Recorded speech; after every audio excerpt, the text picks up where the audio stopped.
Alrighty, I'll get started then.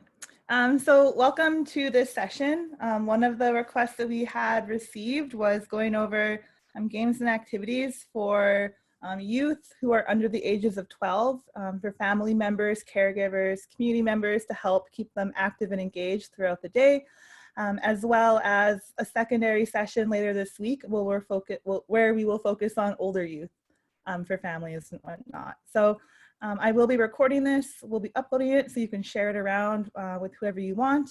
And just remember, I can't go over everything, but I'm always available to answer any questions or be a resource for anyone who wants more information on this sort of stuff. My name is Beth Hudson. I work for the Aboriginal Sports Circle of the Northwest Territories. I'm the Leadership Development Coordinator currently with them, but my background is a variety of different things from play to physical literacy. I also did different things in sport medicine as well as just community development and leadership development. So I definitely have a wide background. I'm certainly not an expert in anything, but I'm always happy to have these discussions, provide ideas, and hopefully just be a resource for you and your family as we navigate these interesting times. So without further ado, I'll get into some ideas for games and activities that are really good to do with kids that are 12 and under. And of course, very family friendly, good for all ages, but really targeting these younger demographics right now. So quick introduction. I'm going to quickly go over the holistic model. Actually, I really want to tie this back to a lot of, the Indigenous, Aboriginal, and community perspectives on physical activity and health and wellness. So I'm going to touch briefly on the holistic model that was developed by the Aboriginal Sports Circle nationally and incorporated into the Aboriginal coaching modules, which is a workshop that we run in partnership with the NCCP, Coach Canada, and Aboriginal Sports Circle nationally. So what can we do to help meet these needs in our youth, in our families, in ourselves?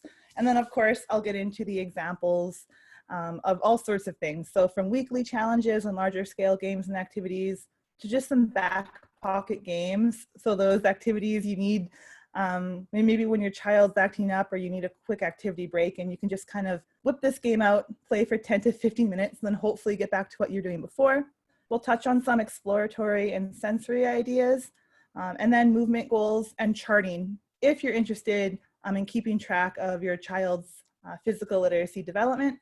And then of course, if anyone has any questions at the end, I'm always available to answer questions. So if anything comes to mind throughout the presentation, save them and I'll be more than happy to answer those questions. So to quickly touch on the holistic model, I'm not going to go into this too much, but I just really wanted to share that oftentimes as parents, as caregivers, we focus so much on the physical aspect of development. So we focus almost too much on, well, my kid just needs to get up and move, and that's awesome. But it's important to consider the other areas that we need to think about as well, like the cultural component or the mental, the emotional or the intellectual, as well as the spiritual. And it's also important to note that when we talk about, the spiritual side of things, we don't have to necessarily think about, religion or anything too heavy like that. It's really about, your connection to what's around you, whether that's the land, the trees, the animals, the people around you, and the choices you make. So just trying to think about the different areas that we can help to improve our health and wellness holistically from an individual perspective. So I'll talk about some of those things further and give some examples here. Really, first and foremost, what we're trying to do here is meet the needs of our family, our youth, and our communities. So most families, parents, youth, caregivers, we all have some idea of how to keep active, but it's especially hard during these times to plan activities while also trying to manage our workloads, our stress, and everything else that's going on. It's certainly not easy. Balance is definitely key. So while we might excel in one area, sometimes we forget about the other ways to help keep youth busy and active throughout the day, especially younger kids. This workshop is just going to give you a brief overview of some ideas and things to do, to give you some guidelines and ideas for movement, and hopefully get everyone moving a little bit more. I touched on these guidelines before. Again, I just wanted to kind of briefly show them, just to show a breakdown of what a day can look like. So understanding sleep is so important for our kids. We really need to focus on sleep. It's important that we try to prevent youth from sitting too long during their recreational time. So obviously, with things going on, a lot of our kids have schoolwork to do, and these 2 hours per day of recreational screen time doesn't necessarily apply to school hours. So if they need to do homework, or if they need to read or connect with friends, that's okay. But that 2 hours of screen time, of Netflix, of TV shows, of video games and stuff, we're really trying to keep it to 2. But of course, don't, as a parent or a caregiver, feel guilty if that number exceeds 2 hours. It's just a guideline. And of course, the way things are right now, don't allow that to dictate whether you're succeeding or failing. There's no failing here. We're just trying to make things better for all of us. So focusing on trying to get those light steps in, whether it's activity breaks, movement, going for walks throughout the day, stretching, yoga, that kind of thing.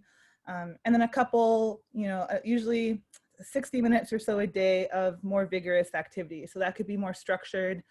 You can break it down into 15-minute chunks throughout the day. We're just trying to get our kids moving. So without further ado, I'm actually going to get right into things.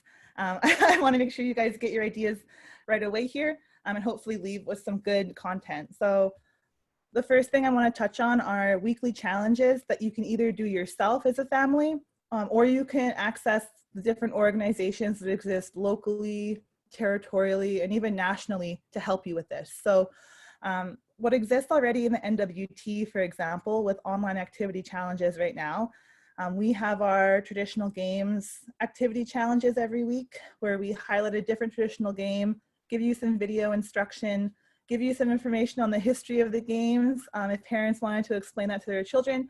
And if you want, you can send us a video back of you guys trying, and we will send you some prizes. So that's really fun. The Mackenzie Recreation Association also has some great activity challenges every week online, giving you some ideas. The NWT Recreation and Parks Association has some great resources there if you wanted to check those out. Play NWT, which is Physical Literacy in You of the NWT, is a group that you could also check in on, that I'm a part of, that is also posting and sharing activities fairly frequently on their Facebook page and social media, just to give all of us some more ideas on how to stay active. So there are some things that exist already, but let's take a step back and think about what we can do in our own homes. Obstacle courses. Now, this is one of those tried and true methods that many times we will maybe think, oh, that's too easy or that's too common, but really obstacle courses are amazing because you can do so much with them. And what I recommend is, if you're interested, parents, you could set up an obstacle course once a week and keep it up for the week. Include different challenges, include different movements and activities, but you can also do these indoors and outdoors. So obstacle courses indoors, all you really need is masking tape or painter's tape and whatever objects you have around the house, whether that's balloons or streamers, or if you wanted to wind up your little obstacle course up around tables and chairs, in and out of different rooms. You can, the streamers, you can create little hanging obstacles, or with balloons, you can have them have to bounce the balloon 5 times before they move on. Or you can really be creative with this one if you're okay with having, a taped outline throughout your house. If not, you can always go outdoors with your obstacle courses as well, using string or whatever else you have available to you, whether it's, garbage or wood, leaves, sticks. And there's so much you can use, even just being creative, just by setting out a path. Kids are like sponges, and they're gonna absorb everything you're giving them, and they're going to want to follow you and mimic you. So even if you do, as Simon says, or a mirror game obstacle course where you simply dictate the movements and have your child follow you, it's a really great idea of how to get your child, moving, being creative, and spending some time together. But there's tons of examples and ideas for different obstacle courses. I'll touch on them a little bit more, but it's really great to have things like, if you wanted to set up a string course in your backyard, so just take some yarn, tie it to different, or run it, along different obstacles, and you can actually attach keychains to them and have, young children try to follow the string with a keychain if they don't want to hold on to it, or if you want to give them a different sensory component. You can add different unique challenges, different objects, include movements of the week. So this week we're going to do the obstacle course doing the bear crawl, or we have to do the obstacle course backwards, or hopping on one foot, or every 5 steps you have to stop and balance on your one foot, or hold this pose for this long.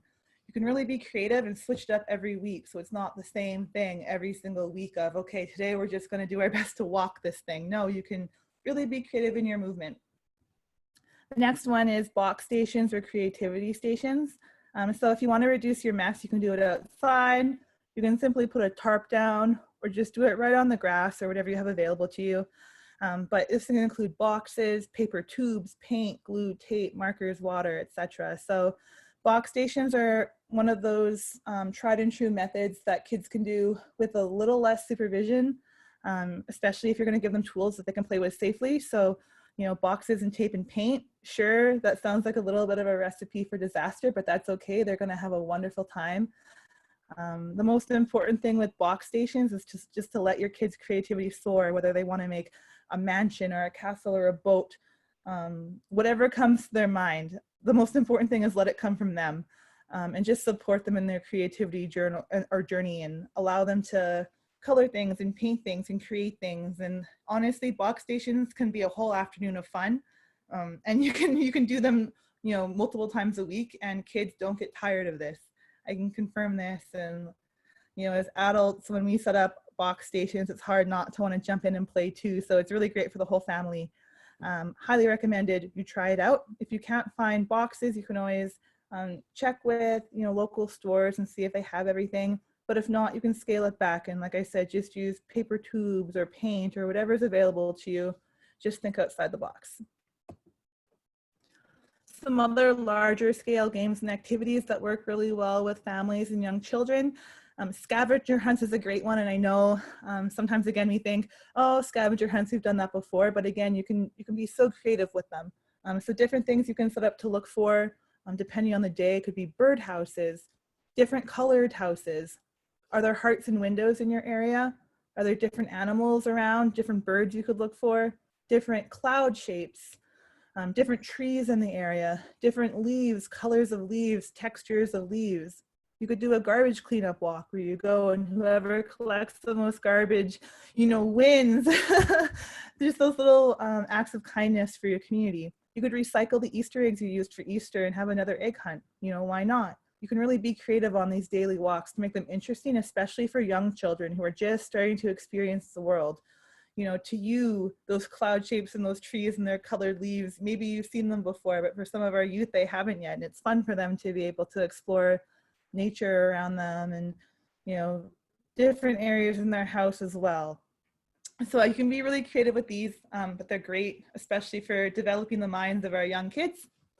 And then boat races and puddle play. So using the environment to your advantage. It's springtime now, so for a lot of us, that means melting snow, running water, whether that's, you know, along your little dirt road or driveway, or maybe you have cement, you know, sidewalks with actual running gutters beside them. So boat races and puddle play, really encourage this for kids, again, just to think creatively, think outside the box, and just live holistically so they experience so many things. So for boat races, you can use whatever's available, whether that's sticks or leaves, paper. You can build your own boats. You can build creative streams using, you know, the running water that already exists, or the running water channels that already exist near you, or you can even work together to dig water troughs right now with some spring water, and really just see how far these boats can go. It's really fun to introduce kids to this, because oftentimes if it's something they love, they'll just continue to do on their own for quite some time. And this one can give you maybe a little bit of freedom to have a little bit more unsupervised play, or play that doesn't have to be as strictly supervised as normal, provided you have a safe environment or channel for your youth to play. Again, don't be afraid to let mess happen. Of course, it's great if they can have on their splash pants and rain boots and jackets to prevent any mess from happening, but these are the moments that they're going to love and remember for their lifetime. You can play target games with puddles. You don't just have to jump in them. You can make fun games that way, whether you're gonna throw rocks or sticks or balls at puddles. Make a game out of it and help them work on their physical literacy and fundamental movement skills by making fun games out of what's around you. You can jump in the puddles, you can play in the mud. Some things that some kids really enjoy is just having, maybe camping chairs around, or bring out old kitchen utensils like ladles and wooden spoons. So they can literally just sit there and play in the mud. That can be really fun for some youth and something that we don't do as much as we used to do. So highly recommended that just use your environment around you and let them explore and try new things, or try things that maybe you used to do when you were young that you love that maybe your child hasn't quite experienced yet. So don't be afraid to do that. It doesn't usually take too long to clean up mud if you have the right materials around to help you with that. Of course, you know yourself best and your family best, so if that's not going to work for you, that's okay. There's lots of other things you can do. Another thing that could be really fun if you're going to be outside doing these sorts of things is take a clear cup of snow to bring inside to help them transition from this activity to going inside, and let that snow melt in the cup. You can put a different object in there every day you come inside and see what your kids see as the snow melts. So just some ideas for playing outside, being creative, and different ways to stimulate your child's mind and body in different ways. I'm going to go into back pocket games now. So I'll go over some examples, but I really want to highlight this website. So please screenshot this, check it out right away. I really don't think I need to highlight more than what exists here, because all of the activities here are amazing to use, super family friendly, and really hit on all these points we're talking about. I'm going to go over some examples from games from there now, but again, Active for Life is such a great resource for all Canadians to use, and those worldwide as well. This is kind of how the games are presented on their website, and I'll quickly kind of touch on some of them, but it's great because it shows you the skills that they can work on, the time frame that you can hope these activities will last, and then the suggested age range. And so everything I'll go over now will be for under 12, but can also be adapted to suit whatever developmental age the children you're working with are at. These can also be done in small groups, just as a family. They can be done individually with the child. So you don't need to worry about, having a full classroom of kids with you, or have a bunch of friends around. This can be done just with you and your child, or between siblings. So, Animal Friends is a really good one with young kids. So as you're going for a walk, if you're playing outside, have them mimic different animals. Introduce them to different animals. Be creative as a parent and think, what animals haven't we done yet? And simply have your child try and mimic the movement of that animal. It's great. And when parents get involved too, the kids love it. So whether that's walking like a lion, walking like a cat, flying like a goose, there's so many different examples, and there's some good examples there if you wanted to go check out this activity. But it's definitely tried and true and works with kids of all ages in preschool and elementary and even younger. So definitely recommend that game. Another example of a game, and again, there's tons of examples there, I'm not going to go over them over all of them, are balloon games. So you can blow up balloons and use different objects to work on striking or hitting the object, whether that's with a bat, or with their legs, or with their head, or with their arms, or whatever it is they need. It's just a really great game that you can think of creatively to work on a bunch of different skills as well. So highly recommend it. But if you hadn't thought of balloons and paper towels yet, these are some examples of what you can do with those sorts of materials. Another great example, the bathtub swimmer. So feel free to go check out this game. But it is a really good idea, especially if you want to have a bath time and you want to be creative. So, if you haven't already given your kid a snorkel and some goggles in the bathtub, now is a great time to do it. But you could also work with them on things like basic swimming techniques, basic kicking techniques, floating, holding their breath. The sorts of things you might see them do during swimming lessons, you can actually work on at home in the bathtub. And I think for some families, this might be really successful, and for some it's not, and that's okay. But I think certainly a great thing to do with kids that are quite a bit younger too. Get them ready for the summertime, and maybe you guys can safely go for a swim in the lake.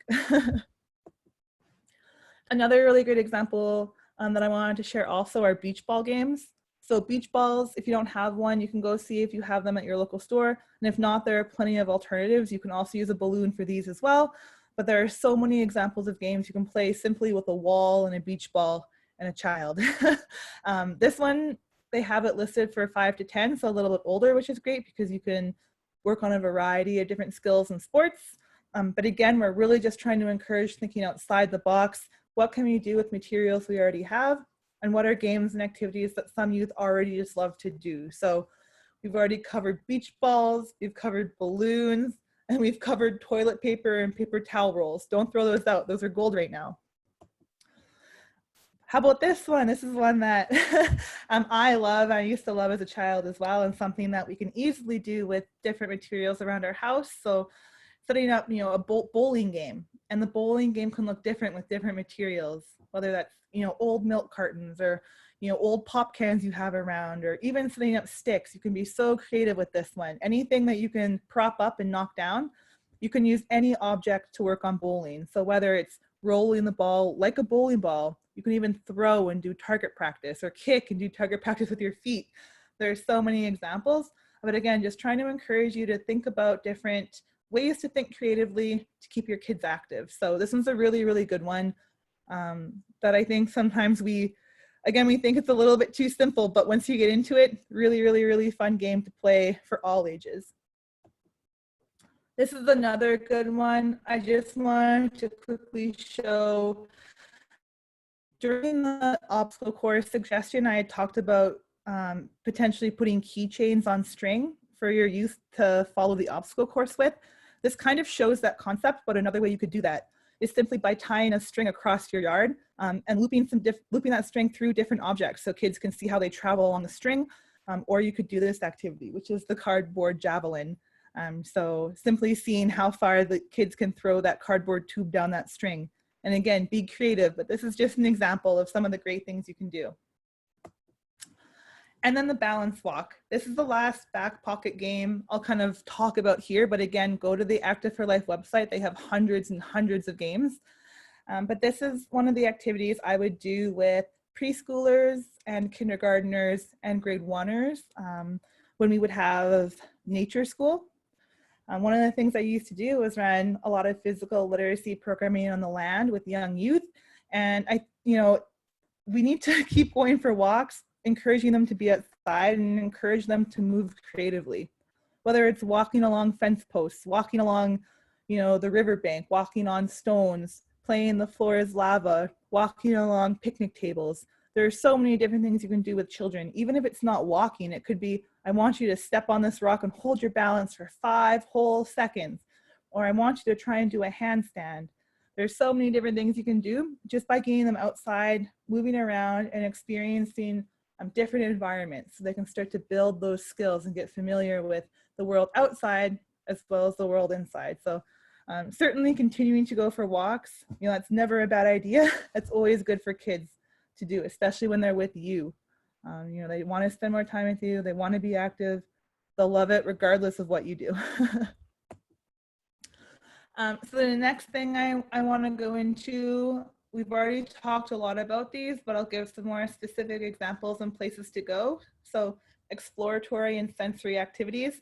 A lot of what I've talked about, of course, we talk about, okay, that's a physical need of ours. We're moving, maybe we're out of breath, maybe our muscles are getting tired. These ones are going to help children a little bit more with their spiritual, cultural, mental, emotional, intellectual needs.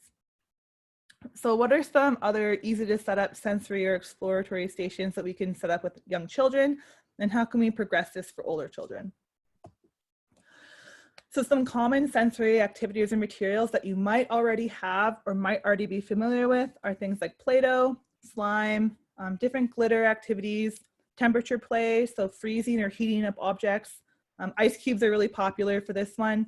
Food coloring, water, and sand. And so what you can do with these materials is simply have playtime with them as you normally would, or you can even put these things into big plastic bins and let your kids play with them creatively. And I'll get into that one a little bit more here, but these are great sensory activities. They're great to have around the house. I know glitter can be a little bit scary for people, but maybe you make glitter water bottles as a craft together one day so that the kids can play with those glitter water bottles that week. There are lots of different things. I really recommend checking out this website. It's called Little Bins for Little Hands. And it's a great resource for looking at these sorts of sensory bins and sensory activities to work with children. I really recommend it again, tried and true. Find a large bin, a large clear plastic bin, fill it with a couple inches of water and throw some of your kids' favorite, waterproof toys in there, your dinosaurs, your Lego blocks. Throw some sand in there and have them build tiny little sand castles if you're brave enough to do that. Or another one, which I'll show an example of shortly, is rice. You can actually throw rice into these bins, much like sand, dye it different colors, and have your kids play around in there with their different toys and stuff so they can, build and be creative and explore different things creatively. These are just some of the examples that website lists. Again, the one on the right here is an example of a bin with dyed rice and dinosaurs for kids to play with. There's some great science activities on that website as well that are creative as well as good for stimulating their little minds. So making foil boats, seeing how long that boat can float on water or if it can hold things on it like pennies. The cup tower challenge. So literally using plastic cups to build towers and talking about that. Egg drop challenges, something that, I think some of us have done in school. It's super fun, but amazing. Or think about how fun your child would have doing that with you. I'm doing an egg drop challenge where you try to build some sort of vessel to drop an egg in. And if it breaks, well, then you fail and you got to go back to the drawing board, but super fun. Even building towers with marshmallows and toothpicks.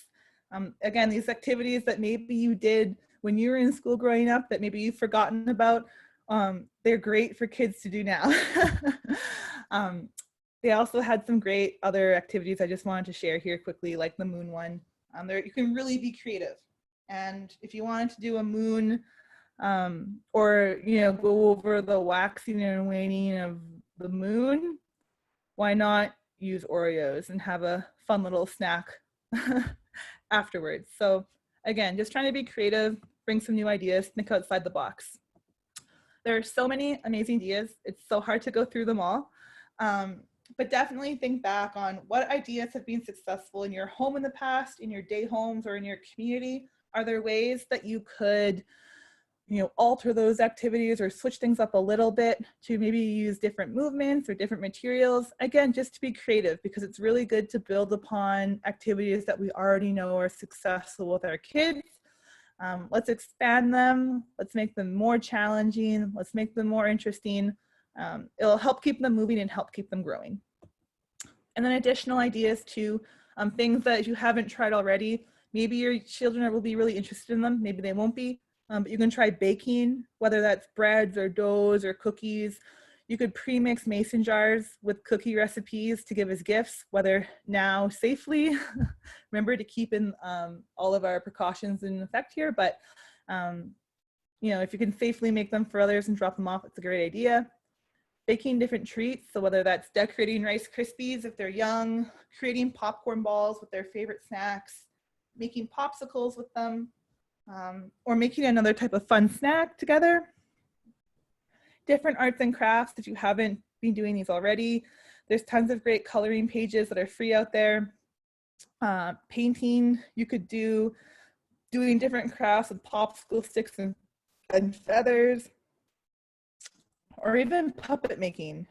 Again, these sorts of things that, maybe you did in daycare growing up or in, kindergarten growing up that maybe you haven't been doing at home as often. They're great. And another idea, of course, is that family fitness point. Why not get some vigorous physical activity built into a routine as part of your day? So whether it's in the morning or afternoon, even a quick 5-10 minute fun little movement challenge to do with your kids, whether it's, 5 lunges, 2 burpees, and 1 push-up. Have them do that with you and they'll love it. It'll build them into the routine, and it's a great way to just help self-regulate those spikes in energy, whether, after a meal or before nap time, or maybe they need to move around a little bit, they want to be with you, and then you can give them some kind of quieter activity to help transition them into nap time. if needed. And risky play. This is one thing I want to just quickly talk about and touch on, especially as so many of our families are going out on the land now or going camping, especially in the Northwest Territories. It's important to talk about that risky play is healthy play. It's important that we give our children opportunities to experience and assess risk on their own. It's important that we allow them to participate in activities that do include some risk. They do have to learn. It's okay to let children experience these things in a safe manner. It's okay to let them experience discomfort, frustration, or even pain within reason so that they can learn and grow new skills. This could be building forts, allowing them to use nails and hammers. I get not giving a 2-year-old a nail and a hammer, of course, but you can adjust. Even just giving them, some sort of tool to strike with so they can feel like they're doing it. Learning to set up a camp. Children under 12 can chop wood, they can pluck birds, they can make fires, they can tie knots. And you as an adult can help teach them these skills from a young age. And as long as you're being safe and supervising them appropriately for where they're at, they can do these things and it's okay and you can do it safely. Climbing trees, rolling down hills, learning to lift heavy or unique shaped objects. These are all good things for children to do. It can be very scary to let them do that, but trust me, the more we allow our children to take these sorts of risks in a safe and appropriate manner, the healthier and happier they'll be and the more active they'll be, hopefully.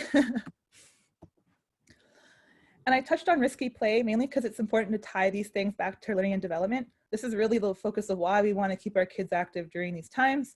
Not only is it going to help keep them physically active, it's going to help make them happier, it's going to help keep them healthy, and it's going to help keep them engaged and building on life skills and relationship skills. So fundamental movement skills should be monitored and developed on a regular and ongoing basis. Fundamental movement skills, they're a part of physical literacy, and I talked about this last week, so I'm not going to go into it too much, but they're really the building blocks for the foundation of our movement journeys. So what are fundamental movement skills? These are examples of fundamental movement skills. So just walking, running, hopping, skipping, jumping, rolling, dodging. Those are the locomotor ones. Stability, like turning, twisting, bending, stretching, hanging. That's a big one too.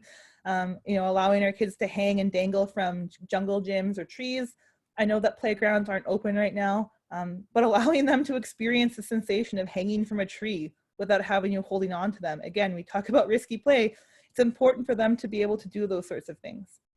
Manipulative, so that's things that include objects. So, throwing a ball, catching a ball, striking, dribbling, bouncing, pushing, pulling, carrying, so many skills. And it's okay if this list is overwhelming to you.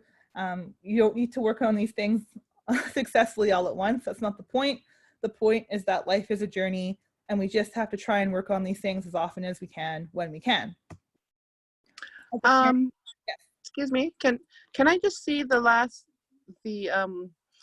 other slide that you just showed before this one? Yeah, that one. I just wanted to quickly take a snapshot of that. Thank you. Absolutely, no problem. Alrighty, I will continue, but at any point, let me know. More than happy to go back into that. Anything you need.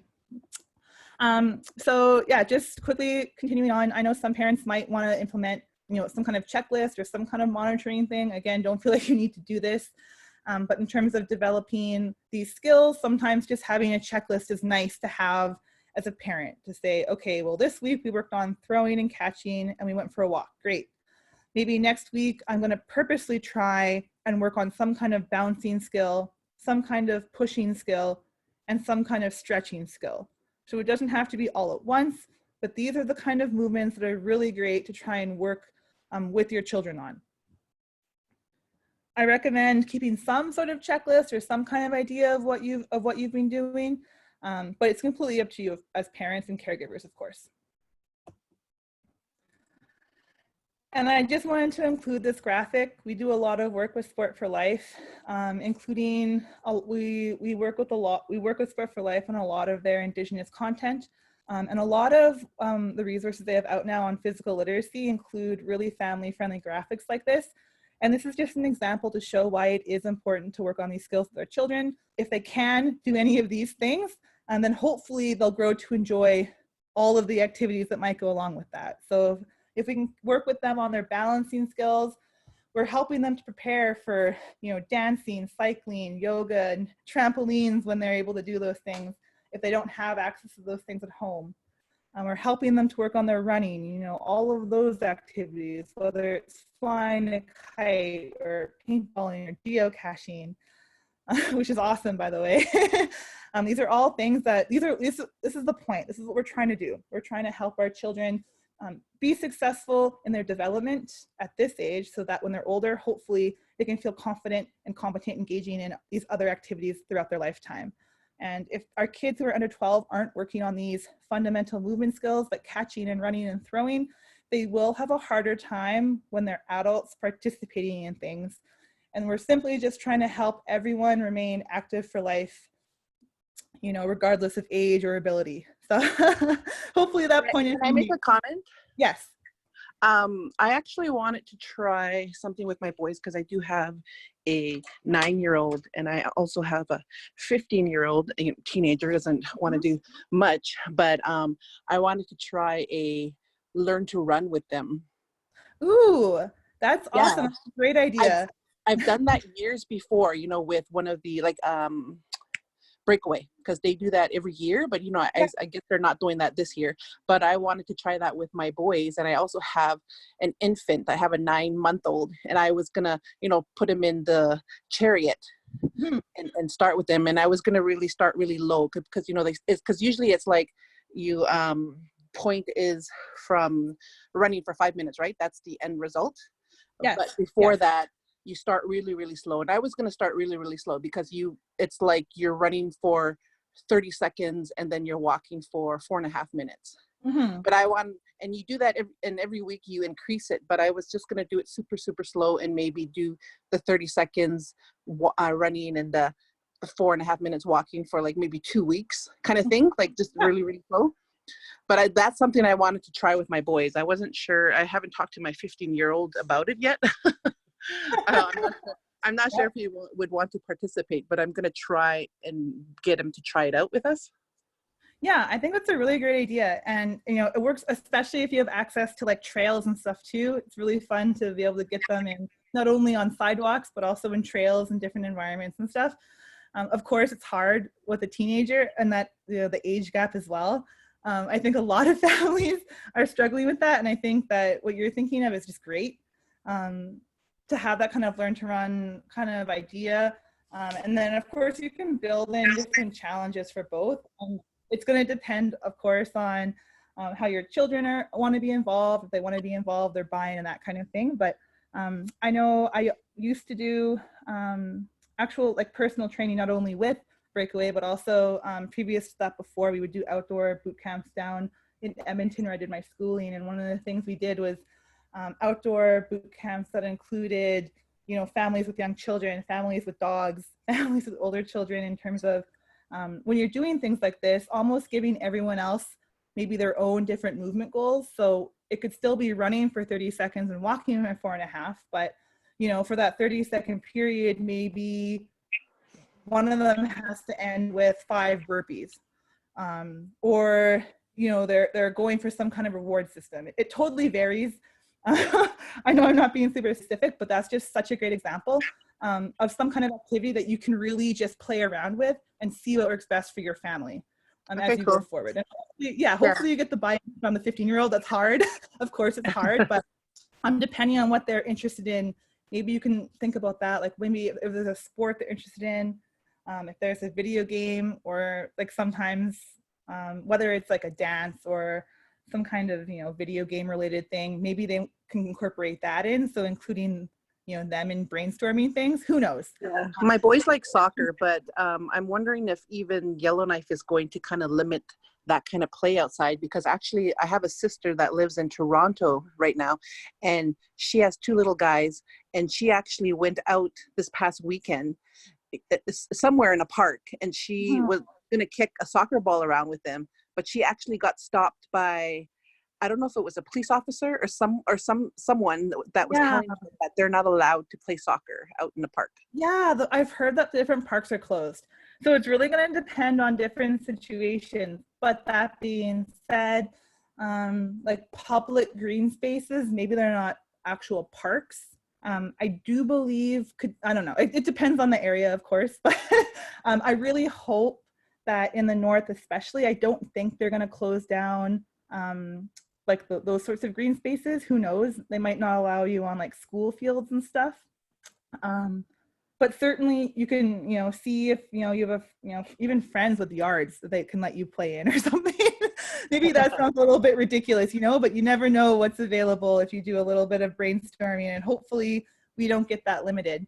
I do know that NWT Soccer is working with certain coaches and stuff to try and put out some activities. Alberta Soccer was trying some online stuff too. So hopefully there's a way to maybe connect with either those TSOs or even if you want more assistance. I know a couple of coaches in town that have been putting out videos for their athletes to do once or twice a week, which is kind of cool. They, nice. Who knows? I think that they might be interested in touching base too. So at any point, you can send us a message on our social media or just send me an email, and I'm more than happy to, just connect anyone who needs anything with what exists. Okay, great. That sounds great. Yeah, awesome. Cool. Okay, almost done. But just tips, again, I've touched on all these points, but being creative is super important. Asking for help when you need it. There's a ton of us in the sport and recreation field right now who are trying to be creative and giving content to everyone who needs it, whatever that is. So whether it's doing these sorts of workshops, fitness workshops, online sessions, connecting people to where they need to be connected to, reach out to us. We're here to help, and we want to help. And additionally, just touching on that fundamental movement skill part, as a parent, you don't need to, again, think about doing all of them at once. Start slow, maybe aim to do 5 different movement skills a week to work on, or even less. There's no such thing as too much or too little right now. We're all just doing our very best. And if we can make our homes a little bit happier for everyone, that's the goal here. Mm-hmm. A lot of these skills are things that we develop simply from existing in our environment, homes, schools, and things that we don't necessarily have access to anymore. So just trying to give you, again, ideas to think creatively, think outside the box. And then hopefully this is going to spur some creativity in your mind. And if not, I'm available to at least point you in the right direction in terms of resources, what exists out there already, and maybe other ways we can try and help get your family active. So as always, you can send me an email or give me a call, whatever it is that you might need as a family. And if I can't help you, I can certainly pass off some contact info to get in touch with others. So I believe that is it for the presentation. If anyone has any questions or wants me to go back to another slide, let me know. But if not, then that is it. So I will give you a couple minutes here if anyone wants to chime in. And if I don't hear anything, then I will say thank you and shut it down.